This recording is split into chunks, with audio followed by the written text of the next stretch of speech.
اصلاح کا جو مادہ ہے وہ صلح سے ہے، صاد لام اور ہا، صلح۔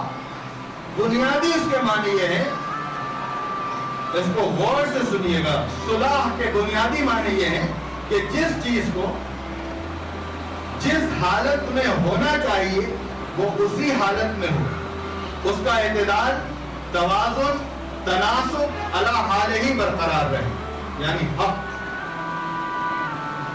الجاء الحق وزهق الباطل ان الباطل كان زهوقا۔ حق کے ہوتے ہوئے، نور کے ہوتے ہوئے ظلمات وہاں نہیں رہ سکتے۔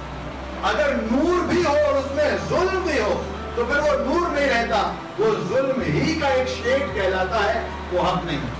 نور اسے کہتے ہیں کہ جہاں ظلم کا کوئی شائبہ بھی نہ ہو۔ اب آئیے فساد، فساد تو صلح کی ضد ہے۔ اب غور کیجیے گا ذرا، کہا کہ اگر تم اصلاح کر رہے ہو تو اصلاح تو اسے کہتے ہیں کہ جو چیز جیسی ہو ویسی رہے، جو چیز جہاں ہو وہاں ہو، جو چیز جس کام کے لیے بنائی گئی ہے ویسی وہ استعمال کی جائے،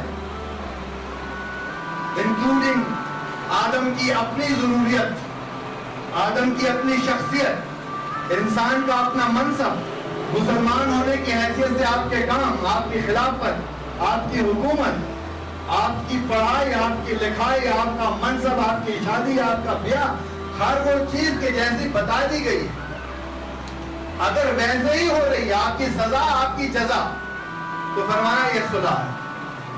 اور اگر اس کے خلاف کچھ کام ہو رہا ہے تو یہ فساد ہے۔ اب ذرا آپ خود غور کر کے دیکھیے کہ ہم اصلاح کر رہے ہیں یا فساد میں مبتلا ہیں۔